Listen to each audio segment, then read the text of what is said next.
Nammo Aditafa, good morning. It's April 22nd, 2020. Happy Earth Day. And we're here for our daily practice check-in. Listen, listen, listen. This beautiful sound calls us back to our true home.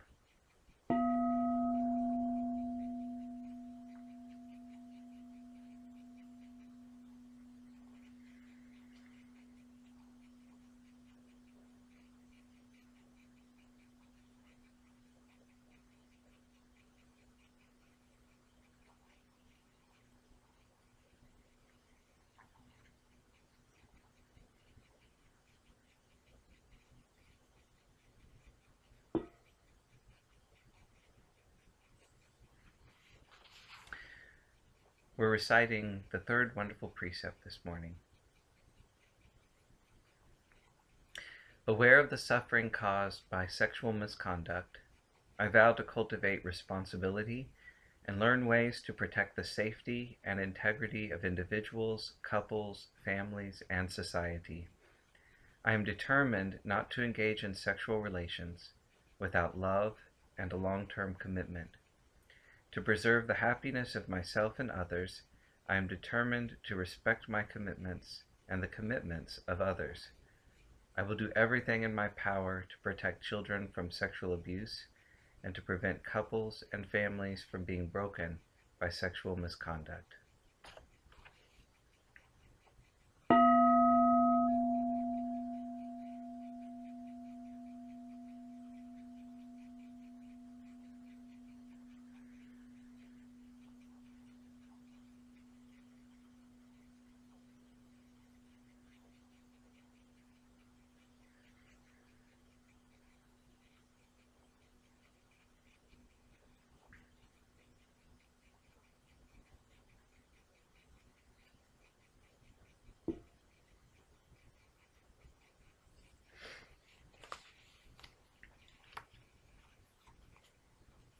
This morning we're reading the section on non-involvement needs support from Ajahn Sucitto's book Kamma and the End of Kamma.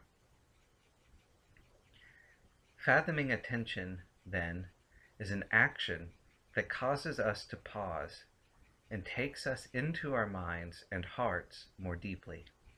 This prepares us for meditation. If you start meditating from a dark or muddled place, mindfulness and full awareness are weak.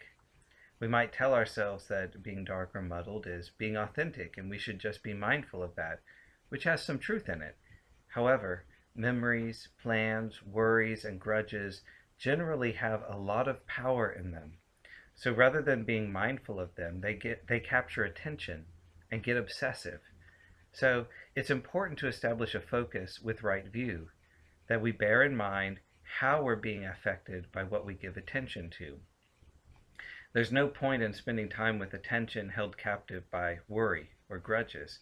Sitting with no resources for the heart isn't meditation.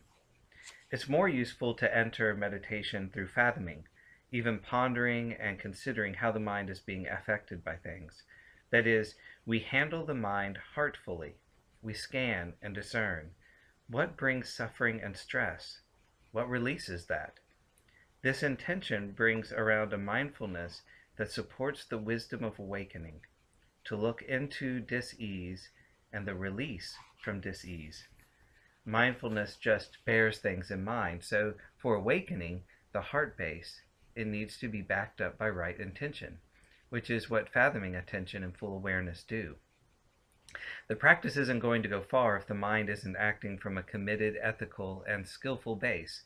But if we do cultivate the mind along these lines, they support fathoming, mindfulness, and full awareness. Then we can handle positive states, negative states, or just nothing special states, and find wisdom and release. Because what is essential in all cases is that there's a mindful stepping back from the pull of a habit or spin of a mood. That brings around a drop in the intensity and momentum of the mind state. So there's a momentary weakening or ending of kamma. This shift happens when we're clear and honest. It doesn't happen if we're trying to hide something or trying to make something happen, even if we're trying to be non-attached. This is because the shift is away from trying to find something or be something and towards being upright and clear in the presence of our stuff. And the good we have done, the patience, the honesty, all contribute towards strengthening the mind base to make that stepping back possible. Then, when there is darkness in the heart, we know how to attend to it wisely. We don't have to figure out where it comes from and whose fault it is. Maybe it's from some past action, or maybe it's a critical negative habit creating a memory or interpretation right now. But all we have to know is that this is a dark vipaka, and where that gets cleared. I'd say the process is almost like putting a piece of dirty laundry into a lake. The cleaning is done both by the action of placing the laundry in the lake and without action, because the water does the cleaning. You take that dark residue and put it into whatever clarity or purity there is, and though you may have to swish and really massage the grubby bits, it's our basic sanity that washes the dirt out.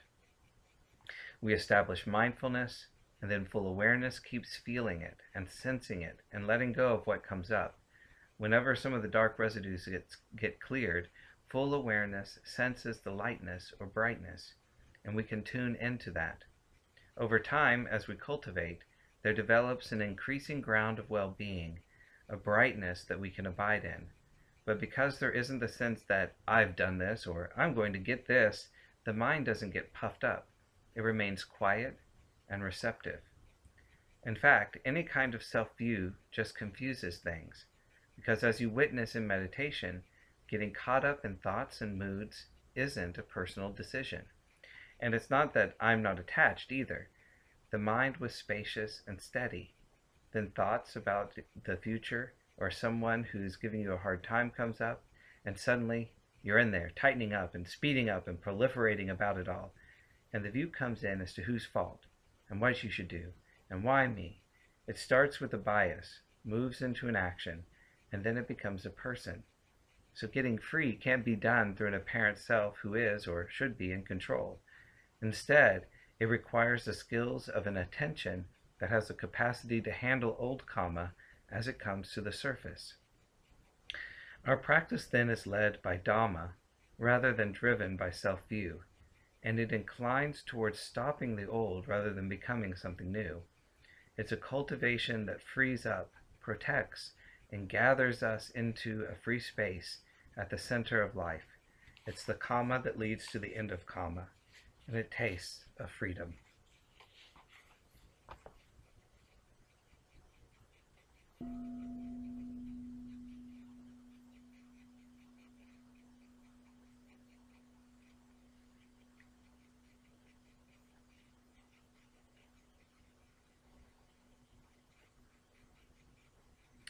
May all beings be well. May all beings be happy. May all beings be peaceful. Sadhu, sadhu, sadhu. Thank you for joining me this morning, and I hope that you are well and happy this day.